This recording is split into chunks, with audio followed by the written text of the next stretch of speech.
Who wants to take it? Hey, what's up, everybody?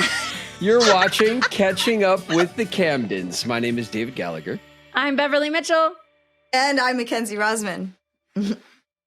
And today, we are reviewing another episode. We're really cooking on these rewatches now. I'm sure everyone is very excited about that. We might get through season 1. Like we might at some point finish one season of the show. And then we'll be less than 1/10 done. And then maybe I'll start to actually remember the episodes. Hey! Probably not. I mean, there's a chance. And what episode are we doing? We're doing episode 16. We're all on the same page. Did we all watch? Which is called, everybody? Brave New World? Yeah. That's the one. Okay. We did it, guys. We are all on the same page. We all watched the same episode. Because we are professional. Yes, we are professionals. Thank you, Paramount Plus, for actually having the right episode on the right number. That is helpful. Just get that. Okay, so we start like we often do. Yep. At breakfast. Yes. Everyone's getting ready for the day. Wait, no, isn't it before that? Oh, what's before that? What Simon and Ruthie were the... You're missing like that cute scene where Simon is talking to Ruthie. Yeah, you're right. That is it. That's upstairs. I'm like, wait a minute. I thought the opening was Simon and Ruthie, but maybe I was wrong. No, you know what? My notes say Simon wrong. is prepping Ruthie for school. And in my head, it was the second time, which is down at breakfast. But no, the first time's upstairs. You're right. I gotta say, Ruthie comes across as such a thug in this episode. She's like looking at that little kid. What's he crying for? And that's not where it ends. Anyways, Mack, you are interjection. Over. Are particularly you are particularly cute and do a really great job in this episode with you. I feel like you have a lot more personality. Like you have a story here. Yes. This is one of the first times where you really have kind of like your own little storyline that they're giving you, as opposed to just you having cute little buttons on scenes and stuff. Yeah. And you do a great job, Mack. It's super cute. And by the way, also because we all have kids that are in this like stage of life too right now, it was like also really charming to kind of watch this like brother sister, like him trying to prep her, but it's also so like putting on some of his fears of like, okay, well, you can't. It's all projection. It's all projection. as usual. Yeah. Simon is projecting onto Ruthie very dramatically. And is being the doting parental figure. He's helicopter brothering her. That he is helicopter brothering like real Matt, hard. Honestly, there's a lot of helicopter brothering that goes on. To be honest, there's a lot of mirroring with Matt and Mary and Simon and Ruthie in this episode at just different degrees, which is also another amazing thing that our show was so good at. Was having similar kind of concepts showing at the different stages of life. Yeah, having different storylines mirror each other. Loading in the middle because that's what she does. So what would you consider the A storyline of this episode to be? Would it be Matt and Mary and the bullying, or would it be Lucy's friend? I think it was Lucy's friend. I think it was Lucy and Suzanne. Yeah, so I think your storyline's really the A storyline, but then the B storyline is like a dual track where it's like it's Matt and Mary and Simon and Ruthie kind of mirroring this like overprotective brother shtick. But that's what Lucy's doing too. So it's all about like protecting someone that you care about. Like Lucy gets her dad to do that because she's trying to do the same thing for her friend. And what we're talking about with Lucy is like she's very concerned about her best friend, Suzanne, who she went out to dinner with.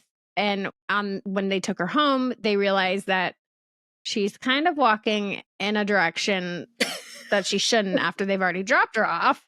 Well, first she says, I'm going to go in the back. And she like goes to the back of this big, house. Nice house. And then as you guys pull away, she starts running across the street. Right. So yeah, she thinks she's slick, but she doesn't quite pull it off. Yeah. She's totally like Seventh Heaven slick. Yeah, exactly. That's like what about her hairdo? It was very 90s. Did we notice? By the way, your bangs were so on point in this episode. They were My adorable. bangs were their own storyline. They kind of made me go to bed being like, I want bangs. No, they made me going to bed crying. And we got to see your ears. You're not supposed to see my ears. I know they're out but there. They were you're out there in all their glory, and they were adorable. I know, and you're not supposed to see ears. That is a thing. Like we had to do the tuck and then pull the hair in front. It was a thing with Aaron Spelling. He didn't like. They were so cute, ears. though. You know, they were definitely gotten trouble. Right. But I was like, ooh, Lucy that's has common. ears confirmed. I have ears, and I have bangs for days, guys. Like if you want I think to the like bangs see ears hardcore combination was really working well for you. And Thank I you. was Listen, like, maybe I'm not one to talk, all right? My bowl cut in these early days was it's so weird because it's not a bowl. It's No. it's like a curtain bowl that like frames my head like this. A curtain bowl? It's so awful. with and, a balance. and Shauna just keeps going like, what is like, who cut your hair? And I was like, let's just not worry about it. We might have to do an entire episode on like reviewing hairstyles through the seasons because we can literally do an entire episode. Like, I mean, Whoa. And that's just with the three of us. That's not even talking about like Mary and Matt, like their dues. I mean, that would be like a special 2-hour event. It would be a 2-hour episode just about reviewing hair. all the haircuts that we had over the decade. Maybe we should do that, guys. Into the 2000s. Okay, you guys, there's this video on YouTube that's like, I don't know why it is so popular, but it's like a video and I'm in it. And I think I was interviewed by this hair thing and like I had to try to pontificate about hair for like 20 minutes, but it ended up being like a really, really one of the most watched videos or whatever on YouTube. And it's just Mackenzie talking about her hair for like on and on and on. And I remember doing the interview being like, what more can I say? And I just kept going and going, being like, anyways, so I've already done my part with this episode. You, Mac, were one of the most infamous for your hair. Yes. Yeah. Like you had the super curls that everyone was obsessed with back then and still to this day, apparently. I just remember you having to sit in the hair chair and I think they had like a booster seat in there for you so that they could pop you up. And then they would just like curl your hair. And I remember that like all of us had already like cycled through hair and makeup and Mac is still in the hair chair. Just getting curled up. She still has not moved. She's still stuck there. And I just remember being like, we have the youngest one stuck in the hair chair for the longest amount of time and who's the fidgetiest that like is like, we're all trying to like give you things to like just keep you occupied.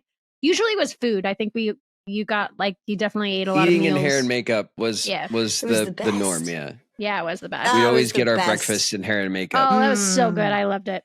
Oh, I missed that breakfast. I mean, yeah, we got Game Boys too, though, the first season. You guys did. I didn't get a big Game Boy. No one gave me a Game Boy. Well, you should have been a bit more fidgety. I came with a Game Boy. That was part of my kit. I always had a Game Boy, whatever set I was on. Even to this day, I don't travel without my Nintendo still. I remember the head of the hair department in the first season giving me a Game Boy. Was it just me? I think that was to keep you still. Right. Yeah, but I thought it was like all of us. Nope. I didn't get a Game Boy. No, it was just for us youngins, Mac. It was just, you guys were special. I had a great relationship with Nintendo in the early days, both with like extracurricular, like promotional stuff that I worked with Nintendo on back then, and also just through Neil, who was our prop master. He was so fun. Neil would often acquire for me early copies of Nintendo games and stuff. And it was like, it was the best. It was the best gig in town. I was so excited every time. Neil was so fun. If somebody wants to ask like, what were the benefits of like growing up in the business? Like those are the things that I would say, not like getting like access. Like it wasn't about like red carpets or anything like that. It was like these silly little like, I would skip red carpets if I could all the time. I'm still like that. Like if there's a way around it, I'll just go around it. I don't care.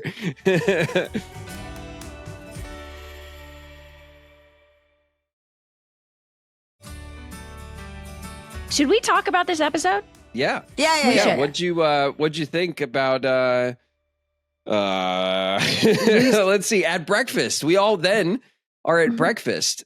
Well, and then Lucy does her Lucy thing, which is like the huffing because she wants Eric to help. Oh yeah, you huff pretty hard at breakfast. I did. This was not my finest episode.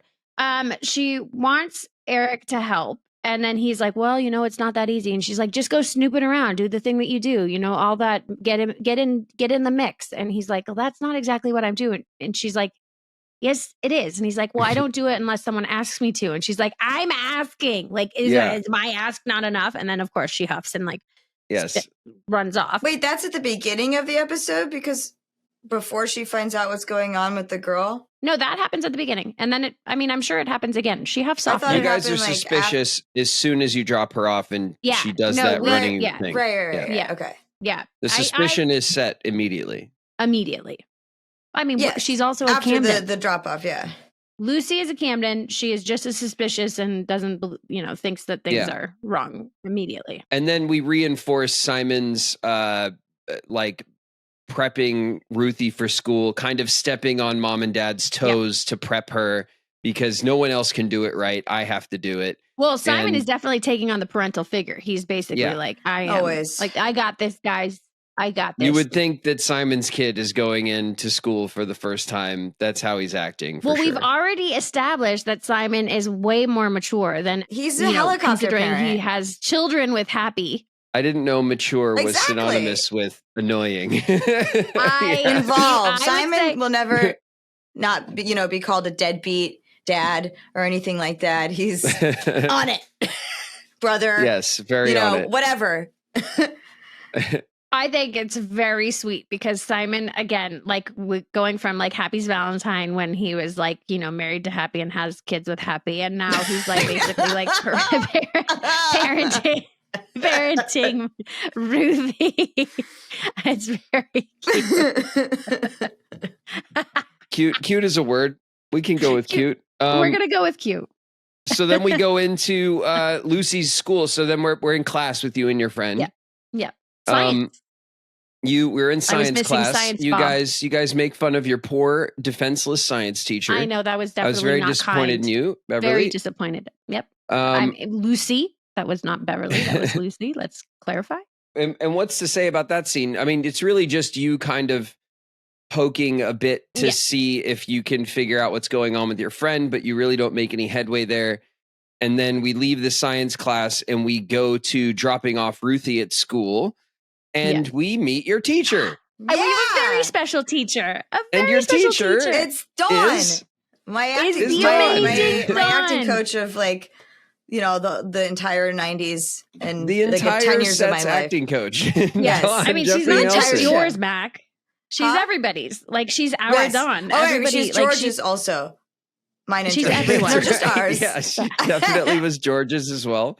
So, and what's crazy she helped too? all of us. It's Dawn looked like she was such a baby in this. Isn't it weird? As we get older, we look at the people that seemed a lot older to us then, and we're like when I was watching it last night, and I said to Grant, I'm like, it's gonna be weird, but I'm Eric and Annie's age watching this. I don't know what. We're there. Not too far. I was like, almost. Wait, what's happening? All right, never mind. We're there. We're there mostly. Okay. You're almost there, I guess, Mac. You still get to feel like you're younger. I'm a little bit.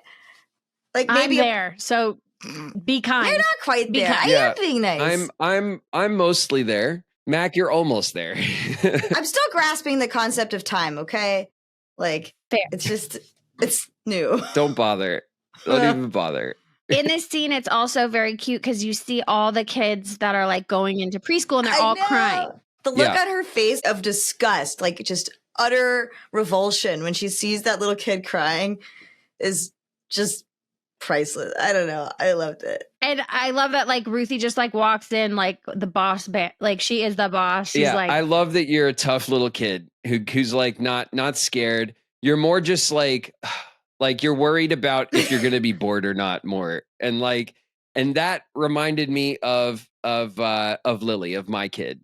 Because Lily, we had a similar experience with preschool where there were kids that were upset, and there were messages to the parents about how to deal with your kid if they're crying, if they don't want you to leave, and like best practices sort of stuff. And me and Shauna just kind of looked at each other and we're like, I don't think we got to worry about this. And we didn't. It was great. Same. None of my kids have ever had that problem. And what's funny is now I can completely relate to Annie with her like youngest going to preschool and like kind of having this like letting like it's a bittersweet moment, right? Yeah. And so with Maisie going into, she didn't even go to preschool. She went straight to kindergarten because I dropped the ball on preschool. But anyway, and so when she went to school, I was like so nervous. Like she hasn't even like been with all these kids. Like, how's this going to go? And I was like Hutton, you got to walk her in. You got to walk her to the class. You got to introduce yourself to the teacher. And he was very sweet and he did it all, just like Simon would have done. But on day 2, Maisie comes up to me and she goes, Mom, Hutton doesn't have to walk me to class. And I was like, but he wants to. He wants to be there for you. He wants to have this moment with you. And she's like, if he wants to, that's fine. And I was like, this is like Ruthie. Like Ruthie's like, I got this. I'm good. And meanwhile, Simon's like, hovering and all protective. And then of course, Annie gives him a kiss. And that is and Simon immediately runs in shock and horror and fear down the hall. Light about it, which though, is also honest, such a kid thing. I love all this because I feel like, especially now that we're parents, like we're in this mix of like, where are the boundaries? Like, what kind of affection can you show? What is embarrassing? What is not? And being an embarrassing parent is a fun place to be. Yeah. Oh, I've basically just told my kids that just don't you worry. Like I will be over the top. I will do my best to embarrass you. I will.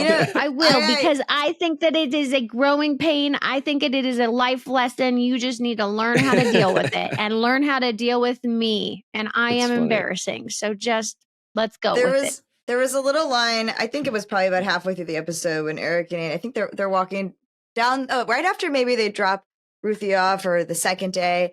And Eric's like, well, we could always have her stay home. And he's like, forget it. I already took my nap. You just went to the very end of the episode. Was that the end? You just like literally went to, that's the like That's it, everybody. That's the whole episode. Stop! Catch you next time.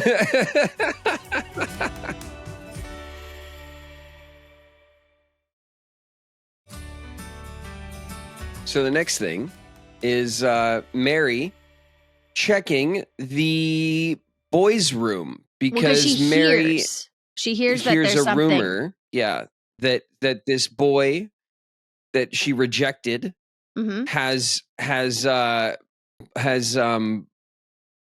what? He has written something on the wall because he's claiming that he did stuff with Mary. And Mary, that's untrue. And I think I actually wrote down what the quote was. It says, you will always score with Mary Camden because she likes to go one-on-one. Very clever. And that is slanderous. Yes, and scandalous. And Mary goes into the bathroom, and Matt then also comes into the bathroom, which Mary now is hiding in the bathroom stall. Mm-hmm. Well, they kind of made this seem like a girl going into the guy's bathroom was a felony. Well, you're at school, you're not supposed to do that. I know you're not supposed to, but it seemed like it got really, really, really like da-da-da. I think it was more like, I think they were playing more of like she didn't want to be caught in the bathroom to be embarrassed or to get in trouble. Like it was just kind of a look over the shoulder, like, I hope no one catches me. It seemed like a really drawn out suspense. Like it was very, I don't know. Well, I think, to be honest, in that time, like you weren't supposed to, like the girl at school, if you got caught in the boys' bathroom, you would be in trouble. And if a boy got caught in the girls' bathroom, you would be in very big trouble. Yeah. So, I mean, I think that. And the bathroom, by the way, can we talk about this prison bathroom that these kids have at their school and why, like, there are all sorts of like dirty messages and phone numbers and doodles on the wall and stuff? I was like, what school bathroom? What school are they go? What is this school? Like, where is this school? And what, why does this school feel the bathroom of this school feel like such a dangerous place with like all the criminals and delinquents. Like, what the hell's going on? Well, and then this is also where Mary overhears Matt talking about he went to a rave. A rave. Which, by the way, don't believe you. Yeah, Matt going to a rave, right? When? Yeah, that he went to a rave. Don't believe it at all. And then Mary also uses this to her advantage when she needs a detention slip signed. Mm-hmm. And she goes to ask Matt, and Matt says, like, I'm just happy it's not my detention slip. Like, this is on you. And she blackmails him. Wastes no time at all, by the way, the story, though, is that, you went to a rave when you said you were at the movies. Mm-hmm. And I was like, what rave is like 2 hours long? Like, what? You went to a rave? I don't think he's like a real raver. No, obviously not. But like, it just does. That doesn't make. Who casually goes to a rave? Like, that doesn't make any sense. You know what I mean? Like, how do you? What is this afternoon rave you went to? You know what I mean? But what didn't make sense to me is that, like, in all of the episodes we've watched before, we've established that Matt's this like sweet older brother, this martyr who's willing to go to jail for her sister, and yada yada yada. But then the first chance she gets, Mary's like, "Oh, you won't do this for me? Well, yeah, blackmail." And I'm like, well, what? Like, wait a minute. That didn't exactly seem very fair. Yeah, it's definitely an aggressive play. For sure. I was like, wait a minute. This guy was going to, like, go to, stood up in court for you, like, an episode ago. Like, last week. Yeah. So, but how easily you forget when you need something else. I guess. You don't want to remember that because... Well, this is siblings. Like, they just need to know, like, no. They're like, we're moving on. We're moving forward. What have forward. you done for me lately? Exactly. What have you done for me today? Almost went to jail. That wasn't that long ago. No. But, that was yesterday. We're talking today. That's right. Yeah. Oh, Mary had a funny line, too, because she makes Matt sign the permission slip, and she says something about, like, only if you plan on crying to, like, Matt, because she's like becomes very sassy pants, which I thought was funny. We can't skip over, please.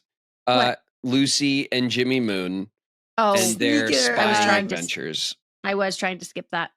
Yeah, we're not skipping it. No, I wanted to. Jimmy because you and Jimmy Moon in this scene. are getting your spy on out in public together, and it's super cute. It was really cute. Yeah, it is super cute.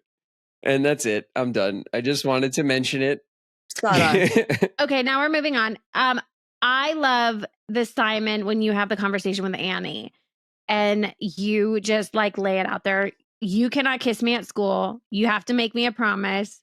You have to let me go. You almost ruined my life. I am a desperate man and life is a jungle. Like those were the cliff notes of like, but it was so intense. My favorite line is I say something along the lines of, if my cheek is on fire, you cannot use your lips to put it out. So good. Which actually made me smile. I went, meh. That's pretty funny.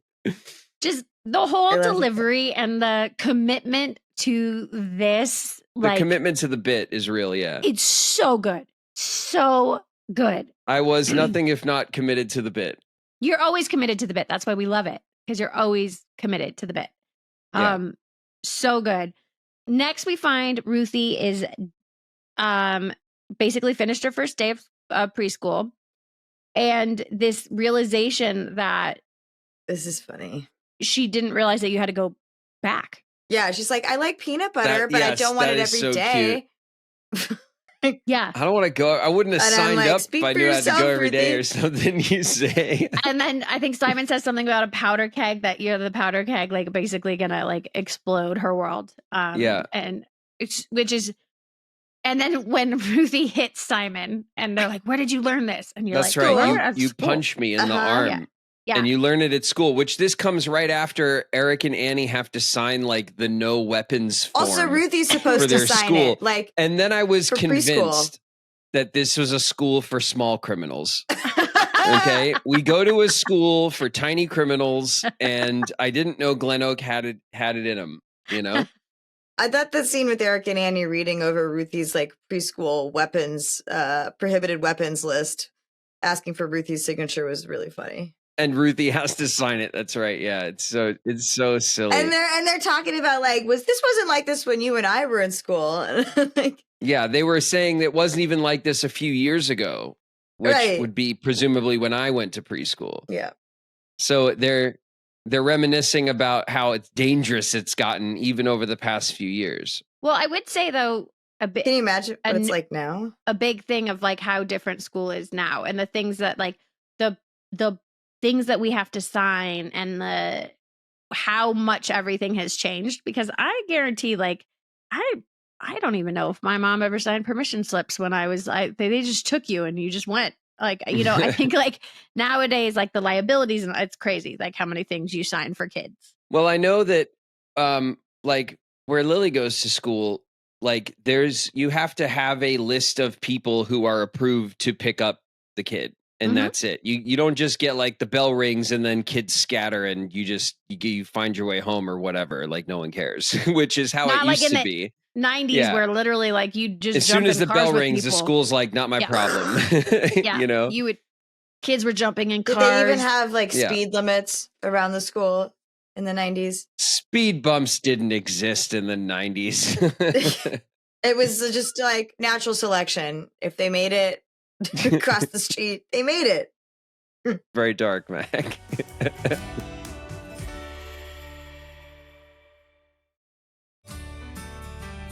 We're never gonna get through this episode. We gotta dive in. I tried to skip to the end, and apparently that was wrong. That is true. That's right. You did. It wasn't good enough for you. You tried to save us all. We were trying. No, it was. Hey, first of all, that is not true. I'm just trying to give the people what they want, and I'm trying to actually go through the episode. Can we please get to my favorite part of the episode, please? Okay, which part is it? Thank you. Okay.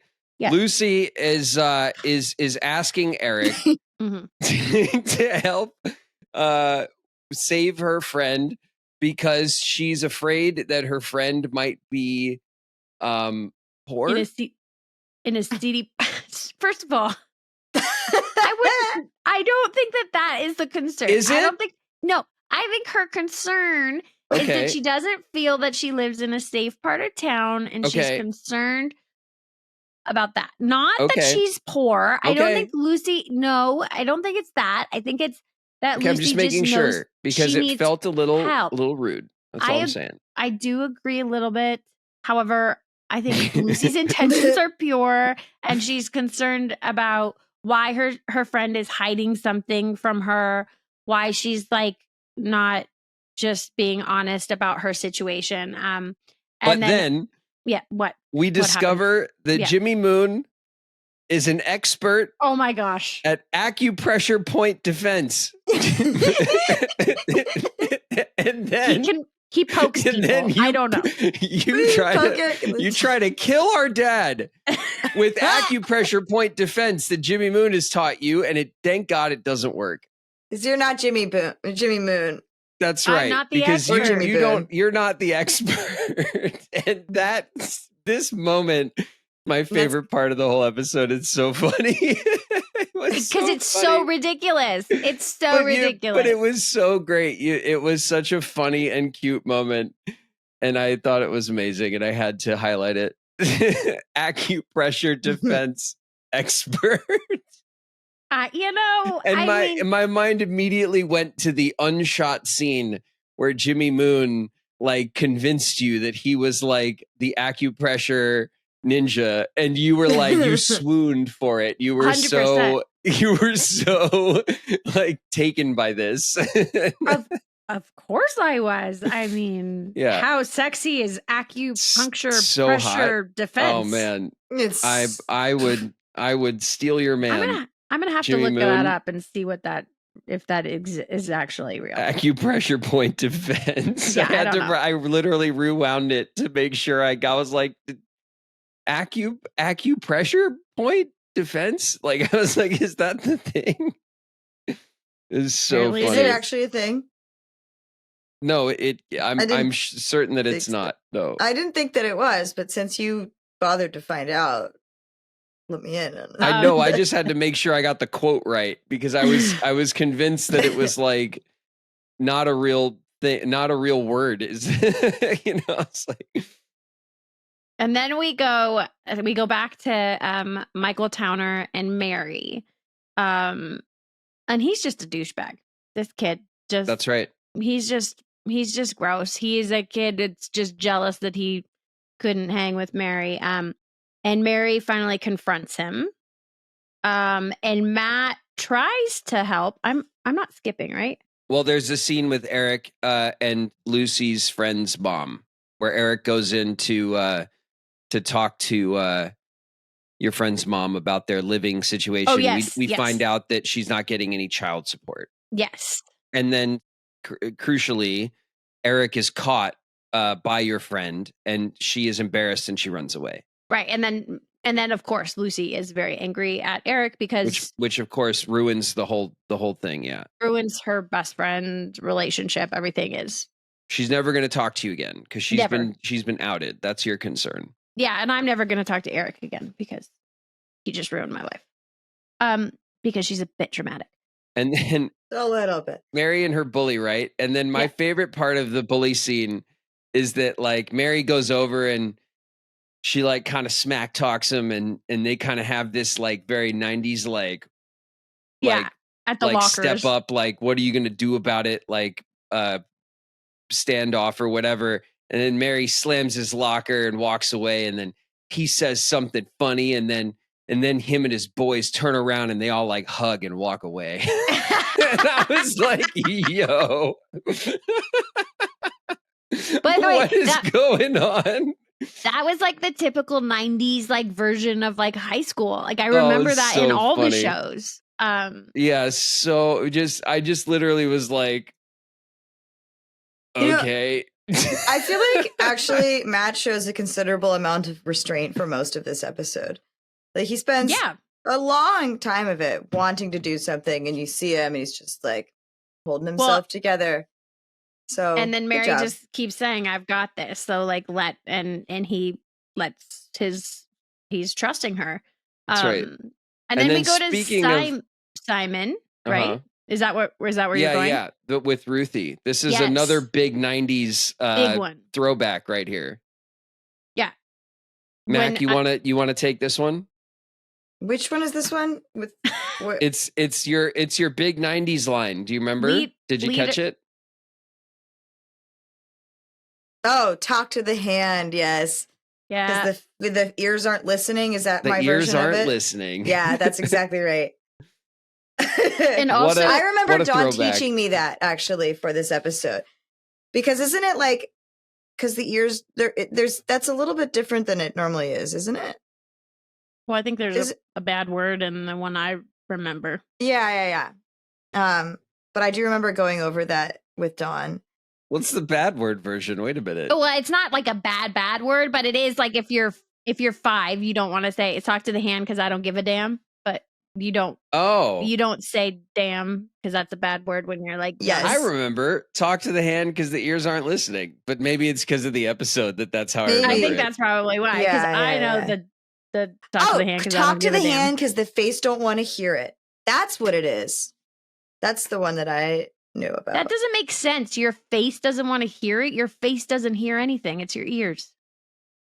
Good point. Talk to Maybe that's why we changed it. Because my nose ain't listening. But I do love that Simon is instantly like kind of jealous because Ruthie has a new best friend, Skylar. Mm-hmm. And she won't shut up about it. And also Simon is like not happy about it. Is jealous and also lonely, very skeptical, like very concerned. Is a concerned brother. I mean, Ruthie might be having an easier time in preschool than Simon, and that is not okay. All right, true. That is true. True. That is true. That's not how it was supposed to go. That is not even though I am often outdone by you. all of the these multiple volumes of advice that he has for her are just what's he gonna do with that? He had all these training tactics lined up. That's right. And then we go into the Matt and Mary fight where we have the sibling fight. Matt and Mary argue, which actually is shot in a interesting way for our show. Not too often, and actually maybe once in a while. It's not never, because we did have that interrogation kind of face on thing an episode or two ago, right? But like in this episode, they're arguing like between their two bedrooms. And they shoot it as one thing, kind of going back and forth between Matt's room and Mary's door. And I was like, oh, that's kind of like that's cool. They shot it like that, as opposed to just like separate scenes, like close up, master close up, kind of like standard stuff. I always am pleasantly surprised when I see them shoot things in more creative, interesting ways. The science stuff with Lucy and Suzanne was actually cool, with everything in the foreground. With all the cool with the beakers and stuff. Equipment. Yeah. But I also love that when Mary says, I have to deal with one guy's warped ego. I don't need to deal with another. And then she goes off, and it's like Mary's big crying scene where she kind of like really kind of breaks down, and we see this like our tough girl kind of just has her moment. Yeah, Mary's feels vulnerable and upset for maybe the first time, but for one of the first times, certainly where she wants to be alone to cry. That's definitely not a Mary thing. It's a Lucy thing, and we're seeing that. Lucy. Yeah, but there also was one where it's like, well, I can't cry if you're crying. So it's actually the second time that Mary wants to be alone to cry. Yeah, but even in that crying scene. Yeah. She gave up crying very quickly. It was like, well, if two of us are going to cry, you're going to cry. But this is her first chance, really, to just get all the tears. But this one's just her. She wants to be alone. Yeah. She's genuinely upset and feels kind of vulnerable. And she has such a sad puppy look on her face. Just does a great job. Just does a great job. It's a great. It's very simple and sensitive, and it's good.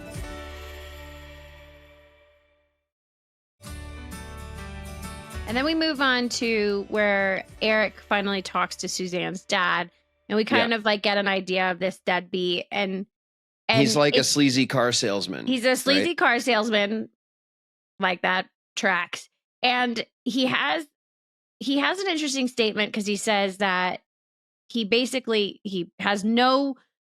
not care about his ex-wife, and his thoughts on his daughter is that she chose her mom's side, so she must live with the consequences. Very petty and juvenile. It's very petty. Parent. It's the stereotypical idea of divorce and how kids become pawns in a divorce, and how parents would use their children to like punish the other parent, which obviously the only one that's really getting the shaft is the kids.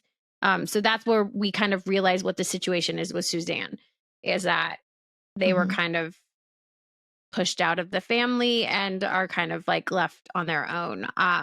And then we have our classic dinner scene where everyone's there, but this is like the quietest dinner scene I think we've ever had, where like no one's talking. Yeah. I don't think I say a thing, actually. Everyone has to be excused. Yeah. Lucy and Eric are going to go for pool. And then they confront Matt asking like, why is he not talking to his sister? And he just kind of like pushes it under the rug. Yeah. And I think Simon doesn't talk. Nope. Because he asks to leave the table. And so they all do. Right. Basically, that's all he says is, may I please be excused? Yeah. And everyone's just upset about their given situation. Drama. Yeah.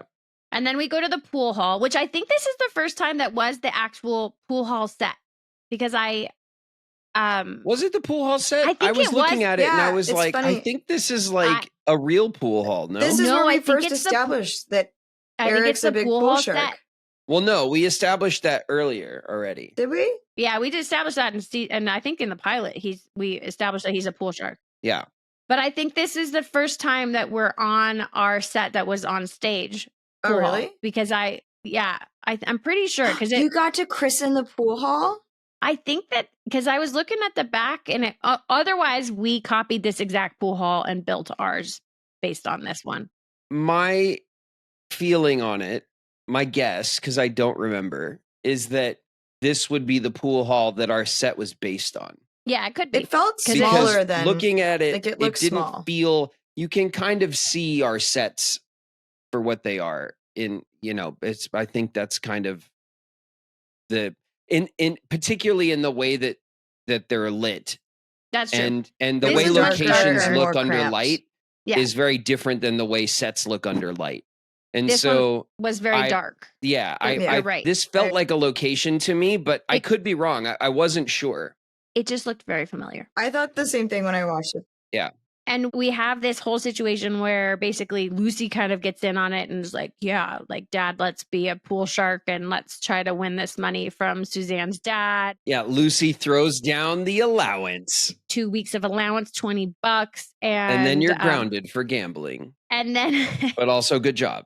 And then Eric, of course, wins a whole lot of money and brings all the money home to Annie. Makes it rain on Annie. She thinks it's like, who robbed the bank? Well, look at all those ones, baby. Adjusted for inflation. Adjusted for inflation. We go to the Eric bringing all the cash because he's going to bring it over to Suzanne's mom. And then we see the deadbeat dad there. There's a quick turnaround where all of a sudden this guy who like... I was thinking the same thing. He just needed to be humbled at the pool table. He really that's all does he needed. A huge flip-flop. He just becomes from a complete asshole to like a... Well, because he thinks to himself, damn it, I just lost child support money to this guy who's going to go and give it to my ex-wife. Right. And then Eric lets him hand it over? Maybe he's a nice guy. He'll let me give it to her instead. So he like loses the child support money and then tries to like say, oh, well, I figured what you were going to do with the money. So like, can I give it to them instead?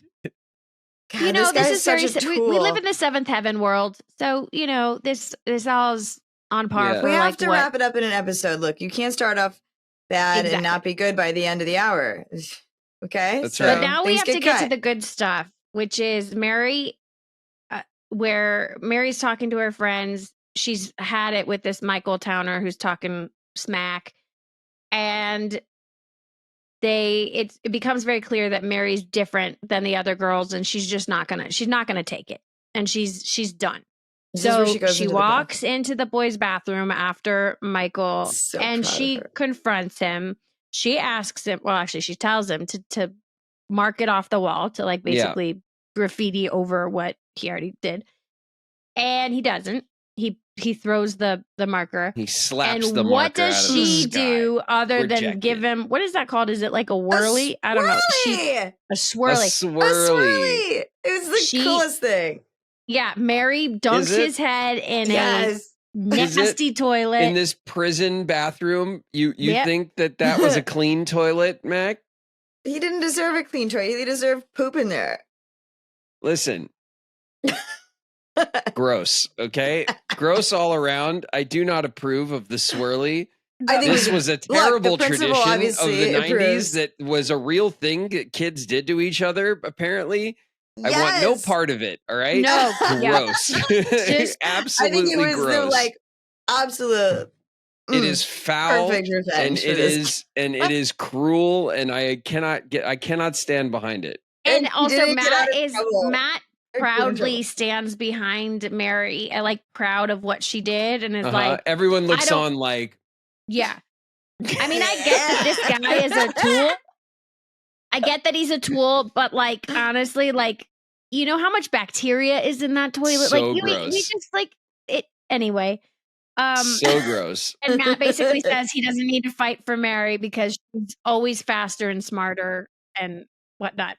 So wait, you thought that was horrible? I thought that was like amazing revenge and perfect. I mean, I thought it was gross. Of the time. It felt like a 90s revenge.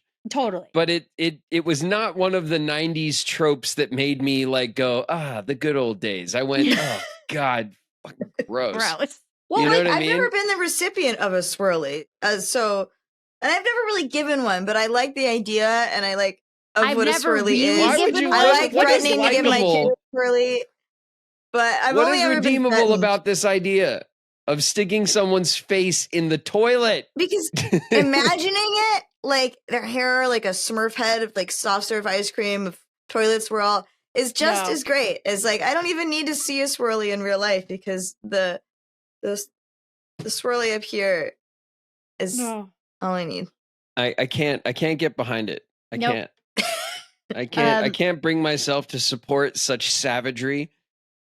It is uncivilized and it is cruel and unusual punishment, and that is illegal in the international courts. Okay. Yeah, all right. We should just beat each other up and shoot each other instead. So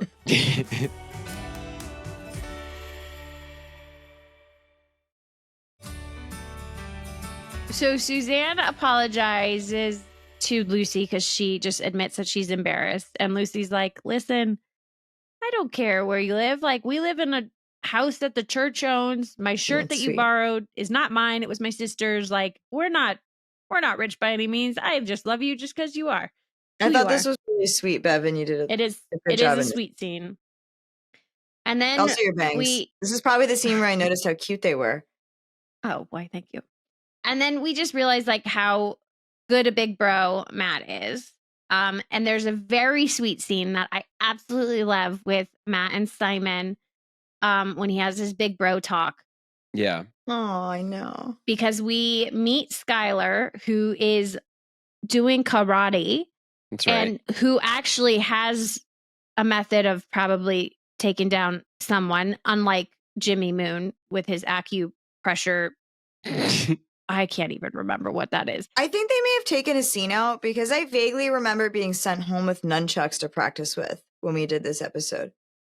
Like, very much so. Like they had a string between them, so they were like kid nunchucks, but I think there's another that's another episode. I think that's an episode that we come up later where. But is it a Ruthie nunchuck or is it Mary and No, I think I think that might be another episode. Okay. It's very cute with Skylar doing karate and Simon kind of feeling very defeated. By the way, with a golf club, because you were ready to take this kid out. I'm ready to fight a small child with a golf club. With a golf club. And then I see his sweet karate moves and I chicken out. Even though I am armed to the teeth with a golf club. And I just love that you have this moment with Matt where you feel like you're yesterday's news and like Ruthie no longer needs you and you don't know what to do with yourself because like here you are having always been her number one. It's very sweet and annoying as Simon often is. It's so cute. And it's really also very sweet because it is. Matt is talking about like having to look after people and how Matt had to look after Mary and how Mary has to look after Lucy. And Simon makes a comment saying like, well, thank God I don't have to look after Lucy because I'd have to quit school because she's a full-time job. Full-time job, yeah. Thanks, Simon. It was cute. Accurate. And then this kid's older sister shows up and Simon's like, oh, never mind. Everything's great. And I answer the door and I'm like, hey, baby. He takes her hand like she's the woman he's been waiting for his whole life. You're just so charming. It's so cute. I instantly like take her by the hand and go skipping off with her. Whisks her away. Just like nothing has happened. And then we finally come to the comment where Mary's gotten in trouble. She's gotten like there was this whole situation where Michael Towner thinks he's going to get away with everything. He doesn't. The principal like basically puts down the hammer. Mary decides that she just wants the whole thing to be over. I love that scene, by the way, with the principal in there. Yeah, talking about sexual harassment and how serious. And the woman who did it, I loved her whole attitude. She had just enough attitude, but not too much.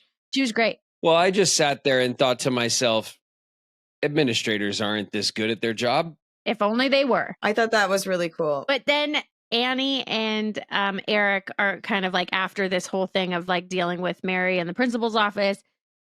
Eric's like, maybe Ruthie should not go to school. And that's when Annie says, I just had my first nap. She is going back to school.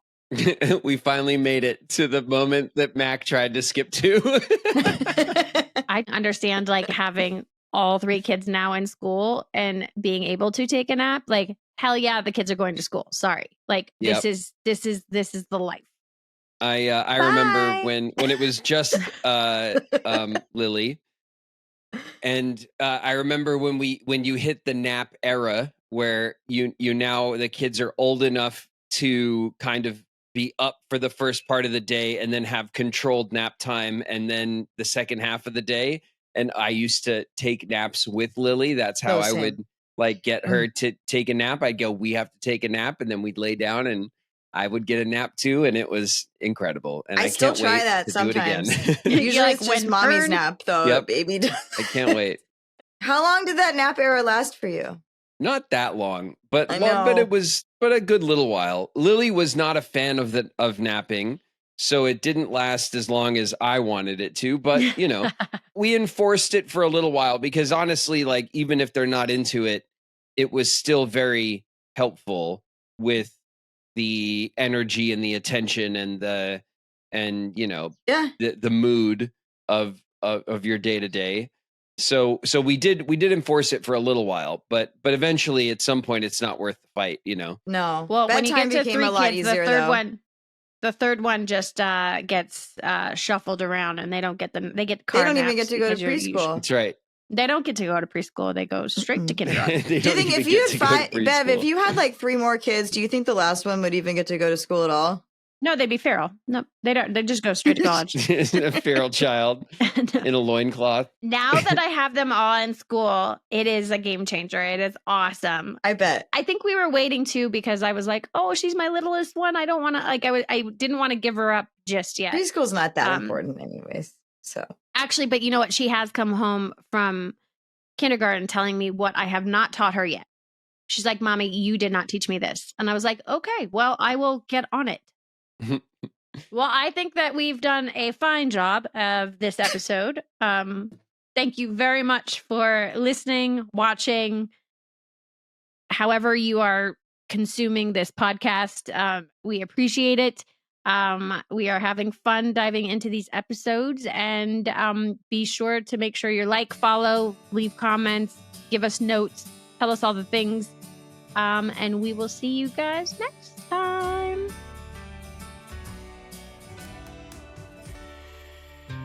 Hey guys, check us out on Patreon for early access to catching up with the Camden's episodes, exclusive group and individual content, access to all 3 of us via chat, and more.